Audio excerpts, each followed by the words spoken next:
Mid 2000s की अपनी यादों में एक क्विक ट्रिप लीजिए। अगर आप तब अपने डेस्क ड्रॉर को खोलते तो बहुत पॉसिबल है आपका सामना काले केबल्स के एक डरावने उलझे हुए जाल से होता। आपके लैपटॉप के लिए एक proprietary yellow tipped barrel jack था, आपके डिजिटल कैमरा के लिए एक mini USB cable, e reader के लिए एक माइक्रो यूएसबी प्लग, आपके आईपॉड के लिए एक चंकी 30 पिन कनेक्टर और आपके नोकिया फोन के लिए एक एकदम बिजार प्रोप्राइटरी पिन कॉन्फ़िगरेशन। अगर ट्रेवल करते टाइम आपका चार्जर खो जाता तो आपकी किस्मत ही खराब थी। किसी दोस्त से चार्जर बोरो करना रूले के खेल जैसा था, क्योंकि वर्चुअली कोई भी दो डिवाइसेज एक ही फिजिकल या इलेक्ट्रिकल लैंग्वेज नहीं बोलते थे। फिर आया यूएसबी-सी। यूएसबी-सी ने कुछ रिवोल्यूशनरी किया। उसने एक ओपन यूनिवर्सल स्टैंडर्ड एस्टैब्लिश किया। इसे इस बात से कोई फर्क नहीं पड़ता था कि दूसरी तरफ वाला डिवाइस ए रेजोल्यूशन 4K मॉनिटर है, एक हाई स्पीड एक्सटर्नल एसएसडी है, एक ऑडियो इंटरफेस है या एक फास्ट चार्जिंग स्मार्टफोन। जब तक दोनों साइट्स ने स्टैंडर्ड हार्डवेयर और प्रोटोकॉल हैंडशेक को इंप्लीमेंट किया, पावर और डेटा बिना किसी एफर्ट के फ्लो होते रहे।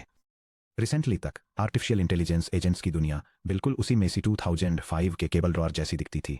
जब डेवलपर्स ने पहली बार ऑटोनॉमस एजेंट्स बनाना शुरू किया और उन्हें एक्सटर्नल टूल्स का एक्सेस दिया, तो हर एक फ्रेमवर्क, मॉडल प्रोवाइडर और डेटाबेस वेंडर ने अपना खुद का प्रोप्राइटरी कनेक्टर इन्वेंट कर लिया।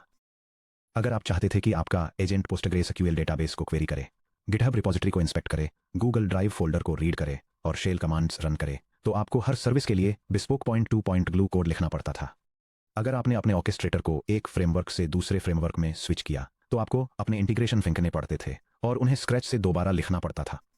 ये classic N times M integration nightmare है। अगर आपके पास N agent run times M external data sources या टूल्स हैं, तो इंडस्ट्री को आखिर में N times M unique software adapters लिखने और मेंटेन करने पड़ते हैं। पेश है model context protocol MCP. Anthropic द्वारा ओपन सोर्स किया गया और एआई इंडस्ट्री में तेजी से अपनाया गया। एमसीपी एजेंटिक एआई के लिए यूएसबी-सी स्टैंडर्ड की तरह है। यह एक ओपन बायडायरेक्शनल प्रोटोकॉल प्रोवाइड करता है जो मॉडल इंटेलिजेंस को डेटा और टूलिंग इंफ्रास्ट्रक्चर से अलग करता है। डेवलपर्स को फ्रेजाइल कस्टम इंटीग्रेशंस बनाने के लिए मजबूर करने के बजाय एमसीपी हमें एक क्लीन स्टैंडर्डाइज्ड प्रोटोकॉल देता है, जहां कोई भी एआई एजेंट रन टाइम की एमसीपी कंप्लायंट टूल, डेटाबेस या एपीआई सर्वर में जीरो कस्टम ब्रिज कोड के साथ प्लग इन कर सकता है। चलिए इस स्पेसिफिकेशन से पर्दा हटाते हैं और एक्सप्लोर करते हैं कि यह अंदर से बाहर तक कैसे काम करता है। Section break. The core triad hosts, clients और सर्वर्स। एमसीपी को समझने के लिए आपको इसकी स्ट्रक्चरल टोपोलॉजी को देखना होगा। यह स्पेसिफिकेशन 3 अलग पार्टिसिपेंट्स को डिफाइन करता है जो एक वेल डिफाइंड बाउंड्री के पार इंटरेक्ट करते हैं। डायग्राम होस्ट एप्लीकेशन दिखा रहा है। For example, Google एडीके run time. Host application के अंदर 2 एमसीपी क्लाइंट्स हैं, गिटहब सिंक और पोस्टग्रेज प्रॉड। गिटहब सिंक क्लाइंट एसटीडीआईओ या एसएससी के थ्रू एक एमसीपी सर्वर से कनेक्ट होता है जो गिटहब एडेप्टर रन कर रहा है। पोस्टग्रेज प्रॉड क्लाइंट एसटीडीआईओ या एसएससी के थ्रू एक एमसीपी सर्वर से कनेक्ट होता है जो पोस्टग्रेज पूल को मैनेज कर रहा है। चलिए इस आर्किटेक्चर में हर प्लेयर की एग्जैक्ट रिस्पॉन्सिबिलिटीज को ब्रेक डाउन करते हैं। The host the orchestrator. Host एक टॉप लेवल एप्लीकेशन या रन टाइम एनवायरनमेंट है जो यूजर इंटरेक्शन, सिक्योरिटी बाउंड्रीज और हाई लेवल एजेंट रीजनिंग को कोऑर्डिनेट करता है। हमारे कॉन्टेक्स्ट में Google एडीके agent development kit host की तरह काम करता है। होस्ट की रिस्पॉन्सिबिलिटी एजेंट्स को स्पिन अप करना, underlying large language model LLM में प्रॉम्प्ट्स फीड करना, यूजर परमिशंस को रिजॉल्व करना और यह डिसाइड करना है कि एग्जीक्यूशन के दौरान एजेंट के लिए कौन सी एक्सटर्नल सर्विसेज अवेलेबल होनी चाहिए। The client connection manager. Host के अंदर 1 या उससे ज्यादा एमसीपी क्लाइंट्स होते हैं। एक क्लाइंट एक डेडिकेटेड प्रोटोकॉल एडाप्टर है जो एक इंडिविजुअल एमसीपी सर्वर के साथ एक्टिव स्टेटफुल 1-to-1 कनेक्शन बनाए रखता है। क्लाइंट लो लेवल डिटेल्स को हैंडल करता है। यह आउटबाउंड रिक्वेस्ट्स को सीरियलाइज करता है, इनबाउंड जेएसओन पेलोड्स को डिसीरियलाइज करता है, प्रोसेस लाइफ साइकिल्स को मॉनिटर करता है और सर्वर कैपेबिलिटीज को स्ट्रक्चर्ड टूल डेफिनेशंस में ट्रांसलेट करता है जिन्हें आपका एजेंट समझ सकता है। अगर आपके एजेंट को 3 डिस्टिंक्ट डेटा सिस्टम्स से कनेक्ट करने की जरूरत है, तो आपका host 3 distinct MCP clients instantiate करता है। The server the capability provider. एक एमसीपी सर्वर एक इंडिपेंडेंट लाइटवेट प्रोग्राम है जो किसी कंक्रीट डेटा सोर्स सर्विस या कंप्यूटेशनल कैपेबिलिटी को रैप करता है। एक सर्वर को किसी भी लैंग्वेज जैसे पायथन, टाइपस्क्रिप्ट, गो, रस्ट या सी शार्प में लिखा जा सकता है, क्योंकि यह स्ट्रिक्टली स्टैंडर्डाइज्ड प्रोटोकॉल मैसेजेस के थ्रू कम्युनिकेट करता है। एक एमसीपी सर्वर को यह नहीं पता होता कि कौन सा एलएलएम इसे क्वेरी कर रहा है। यह बस ये एडवर्टाइज करता है कि यहाँ वे स्पेसिफिक टूल्स हैं जिन्हें मैं रन कर सकता हूँ, रीड ओनली रिसोर्सेज जिन्हें मैं स्ट्रीम कर सकता हूँ और प्रॉम्प्ट वर्कफ्लोज जो मैं अवेलेबल कराता हूँ। इस क्लीन सेपरेशन का मतलब है कि आप अपनी कंपनी के प्रोप्राइटरी इन्वेंट्री डेटाबेस के लिए एक बार rock solid production grade MCP server लिख सकते हैं और आपकी ऑर्गेनाइजेशन में कहीं भी बना कोई भी एमसीपी कंप्लायंट एजेंट इसे तुरंत सेफली क्वेरी कर सकता है। Section break. The 3 primitives resources tools और prompts. Under the hood MCP specification सभी इंटरेक्शंस को 3 फंडामेंटल प्रिमिटिव्स में ऑर्गेनाइज करता है। इन्हें आप प्राइमरी डेटा और एग्जीक्यूशन टाइप्स की तरह सोच सकते हैं, जिन्हें एक एमसीपी सर्वर किसी एजेंट को एक्सपोज कर सकता है। MCP server capabilities leads to resources read only context tools executable side effects और prompts engineered templates. Resources passive read only context. Resources उस कॉन्टेक्स्टुअल डेटा को रिप्रेजेंट करते हैं जिसे एक एजेंट दुनिया को समझने के लिए रीड कर सकता है। क्रुशियली किसी रिसोर्स को रीड करना आइडम्पोटेंट और साइड इफेक्ट फ्री होता है। ये अंडरलाइंग सिस्टम के स्टेट को ऑल्टर नहीं करता है। रिसोर्सेज को standardised uniform resource identifiers URI का यूज करके आइडेंटिफाई किया जाता है। एक एमसीपी सर्वर रिसोर्सेज की एक कैटलॉग या डायनामिक यूआरआई टेम्पलेट्स को एक्सपोज करता है, जिन्हें क्लाइंट्स डिस्कवर और रीड कर सकते हैं। रिसोर्स यूआरआई के एग्जांपल्स में शामिल हैं फाइल ://var/log/nginx/access.log एक local log file postgres ://analytics cluster/टेबल्स user orders schema database schema definitions githubs github : //repos/google adk/issues/1042 issue tracker context। जब किसी एजेंट को बैकग्राउंड इंफॉर्मेशन की जरूरत होती है तो एमसीपी क्लाइंट एक रिसोर्सेज/रीड रिक्वेस्ट इश्यू कर सकता है। सर्वर एक स्पेसिफिक एमआईएमआई टाइप जैसे टेक्स्ट/प्लेन एप्लीकेशन/जेसन या इमेज/पीएनजी के साथ स्ट्रक्चर्ड कंटेंट के साथ रिस्पॉन्ड करता है। वायर पर एक रिसोर्स को रीड करने के लिए एक टिपिकल जेसन आरपीसी रिक्वेस्ट कैसी दिखती है वो यहाँ है। यह पेलोड एक एनालिटिक्स क्लस्टर से यूजर ऑर्डर्स डेटाबेस टेबल की स्कीमा डिटेल्स रिट्रीव करने के लिए एक Jason based remote procedure call request को डिफाइन करता है। और सर्वर का स्ट्रक्चर्ड रिस्पॉन्स, ये जेसन रिस्पॉन्स यूजर ऑर्डर्स वाले एक डेटाबेस टेबल के लिए स्कीमा मेटाडेटा डिलीवर करता है, जो एक यूनिक आइडेंटिफायर और न्यूमेरिक ट्रांजैक्शन अमाउंट के लिए कॉलम डेफिनेशंस को डिस्क्राइब करता है। रिसोर्सेस रियल टाइम अपडेट्स भी पुश कर सकते हैं, एक एमसीपी सर्वर क्लाइंट को यह बताने के लिए कि एक लॉग फाइल चेंज हो गई है या एक डेटाबेस टेबल में राइट हुआ है। नोटिफिकेशंस रिसोर्सेस या अपडेट्स एमिट कर सकता है, जिससे एजेंट अपना कॉन्टेक्स्ट डायनेमिकली रिफ्रेश कर सके। टूल्स यानी एक्टिव एग्जीक्यूटेबल ऑपरेशंस, अगर रिसोर्सेस किसी एजेंट की आंखें और कान हैं तो टूल्स उसके हाथ हैं। टूल्स उन एग्जीक्यूटेबल फंक्शंस को रिप्रेजेंट करते हैं जो एक्शंस परफॉर्म करते हैं और जिनके साइड इफेक्ट्स भी हो सकते हैं, जैसे डेटाबेस में एक रो को अपडेट करना, एक ईमेल भेजना, एक कुबरनेटिस पॉड डिप्लॉय करना या कोड कंपाइल करना।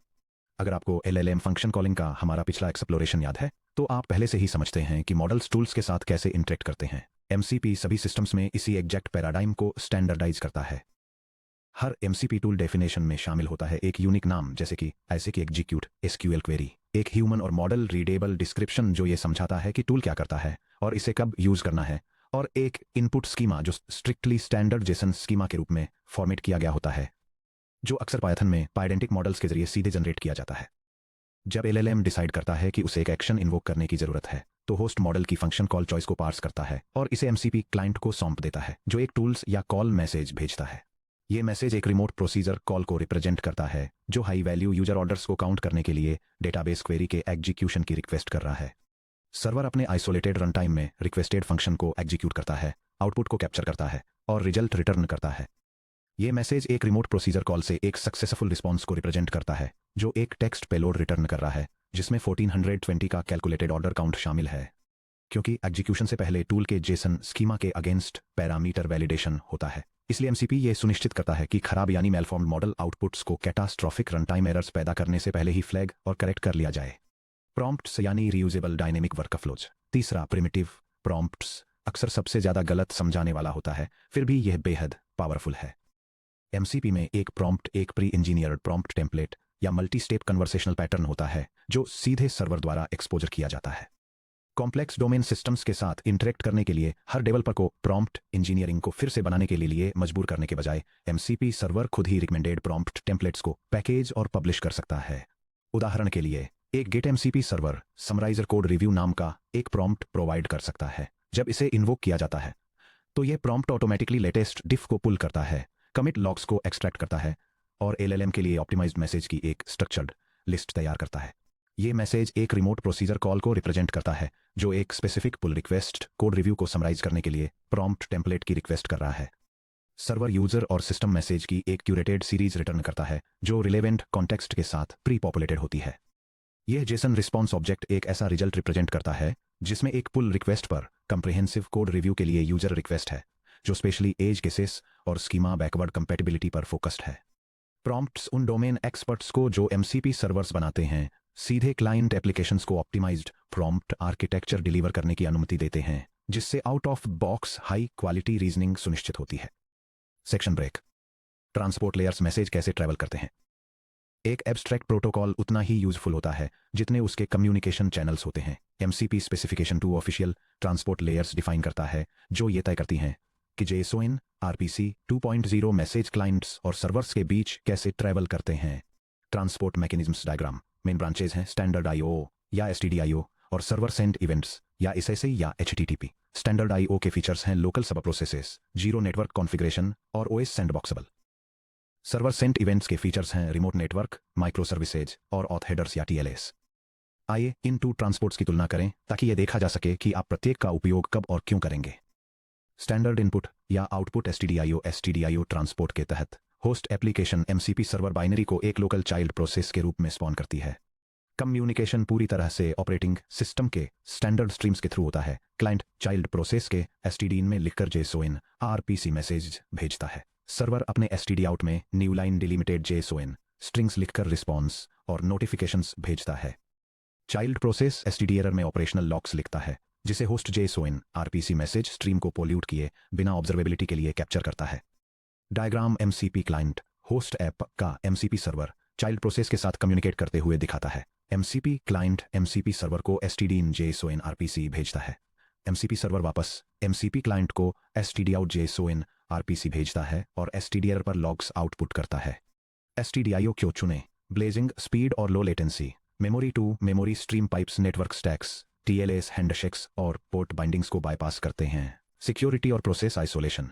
MCP सर्वर एक लोकल सैंडबॉक्स्ड सब प्रोसेस के रूप में रन होता है। जब होस्ट टर्मिनेट होता है तो OS ऑटोमेटिकली चाइल्ड प्रोसेस को समाप्त कर देता है, जिससे ऑर्फन सर्वर खत्म हो जाते हैं।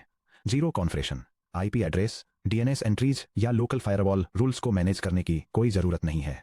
HTTP पर SSI के जरिए सर्वर सेंट इवेंट्स। हालांकि STDIO लोकल डेस्कटॉप एनवायरनमेंट और को लोकेटेड कंटेनर्स के लिए आइडियल है। प्रोडक्शन एंटरप्राइज सिस्टम्स को अक्सर डिस्ट्रीब्यूटेड नेटवर्क के जरिए रिमोट माइक्रोसर्विसेज के साथ कम्युनिकेट करने के लिए एजेंट्स की ज़रूरत होती है।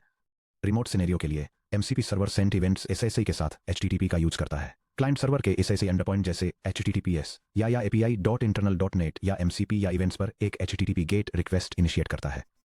यह एक long lived unidirectional event stream खोलता है, जहां सर्वर क्लाइंट को वापस मैसेज, नोटिफिकेशंस और रिजल्ट्स पुश कर सकता है।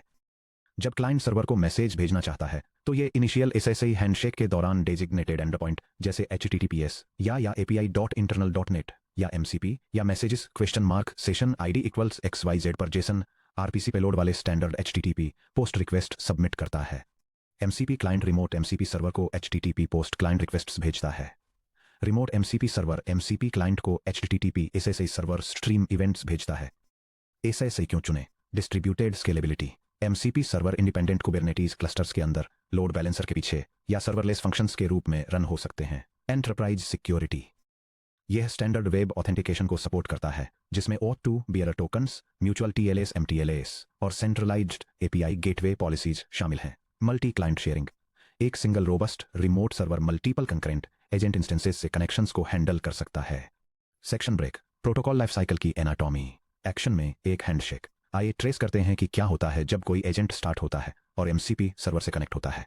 हर इंटरेक्शन प्रोटोकॉल लाइफ साइकिल द्वारा गवर्न किए गए एक स्ट्रिक्ट स्टेट मशीन को फॉलो करता है। एक सीक्वेंस डायग्राम जो क्लाइंट सर्वर के बीच इंटरेक्शन को दिखाता है। फर्स्ट, क्लाइंट सर्वर को कैपेबिलिटीज और क्लाइंट इन्फो के साथ एक इनिशियलाइज रिक्वेस्ट भेजता है। सेकंड, सर्वर प्रोटोकॉल वर्जन और कैपेबिलिटीज के साथ इनिशियलाइज रिजल्ट से रिस्पॉन्ड करता है। थर्ड, क्लाइंट सर्वर को नोटिफिकेशंस या इनिशियलाइज्ड भेजता है। नेक्स्ट है नॉर्मल ऑपरेशनल फेज, जिसमें टूल्स, रिसोर्सेस और प्रॉम्प्ट्स कवर होते हैं। फोर्थ, क्लाइंट सर्वर को टूल्स या लिस्ट रिक्वेस्ट भेजता है। Fifth, server JSON schema definitions वाले टूल्स या लिस्ट रिजल्ट के साथ रिस्पॉन्ड करता है। सिक्स्थ, क्लाइंट सर्वर को एग्जीक्यूट SQL क्वेरी के लिए टूल्स या कॉल रिक्वेस्ट भेजता है। सेवंथ, सर्वर टूल्स या कॉल रिजल्ट रिटर्न करता है। Step 1, initialisation handshake. किसी भी टूल्स या रिसोर्सेज को एक्सेस करने से पहले क्लाइंट और सर्वर को प्रोटोकॉल वर्जन्स पर एग्री करना होगा और अपनी कैपेबिलिटीज को एडवर्टाइज करना होगा। क्लाइंट कनेक्शन इनिशिएट करता है। ये JSON snippet remote procedure call protocol पर भेजे गए इनिशियलाइजेशन रिक्वेस्ट को रिप्रेजेंट करता है। यह protocol details, agent development runtime के लिए क्लाइंट मेटाडेटा और वर्कस्पेस चेंजेस को ट्रैक करने तथा मैसेज सैंपलिंग के लिए कैपेबिलिटी सेटिंग्स को स्पेसिफाई करके एक कम्युनिकेशन सेशन एस्टेब्लिश करता है। सर्वर अपने सपोर्टेड फीचर्स के साथ रिस्पॉन्ड करता है। ये JSON remote procedure call response एक enterprise Postgres model context protocol server के लिए एक सक्सेसफुल इनिशियलाइजेशन हैंडशेक को कंफर्म करता है, जिसमें इसके supported protocol version, server identity और टूल्स, रिसोर्सेज और प्रॉम्प्ट मैनेजमेंट से जुड़ी ऑपरेशनल कैपेबिलिटीज की पूरी डिटेल दी गई है। एक बार जब क्लाइंट को ये रिस्पॉन्स मिल जाता है तो ये एक कन्फर्मेशन नोटिफिकेशंस या इनिशियलाइज्ड भेजता है। हैंडशेक कंप्लीट हो जाता है और कनेक्शन अपनी ऑपरेशनल स्टेट में एंटर कर जाता है। Step 2 capability discovery. स्टार्टअप के दौरान क्लाइंट आमतौर पर सर्वर के एंड पॉइंट्स को क्वेरी करता है, टूल्स या लिस्ट सभी एग्जीक्यूटेबल टूल्स रिटर्न करता है, रिसोर्सेज या लिस्ट सभी अवेलेबल डेटा सोर्सेज रिटर्न करता है, प्रॉम्प्ट्स या लिस्ट सभी कन्वर्सेशनल टेम्पलेट्स रिटर्न करता है। क्लाइंट इन कैपेबिलिटीज को एजेंट की कॉन्टेक्स्ट विंडो में डायनामिकली रजिस्टर करता है। Section break. एमसीपी को गूगल एडीके में ब्रिज करना। The MCP toolset. अब जब आप एमसीपी स्पेसिफिकेशन के मैकेनिक्स समझ गए हैं तो हम वास्तव में इसे कोड में कैसे यूज करते हैं। अगर आपको process spawning, Jason RPC serialisation और स्कीमा वैलिडेशन खुद मैनुअली हैंडल करना पड़ता तो एमसीपी को इंटीग्रेट करना जल्दी ही काफी टेडियस हो जाता। Fortunately Google एडीके high level abstractions provide करता है जो आपके लिए सभी प्रोटोकॉल प्लम्बिंग को हैंडल करते हैं। Google एडीके MCP toolset class introduce करता है।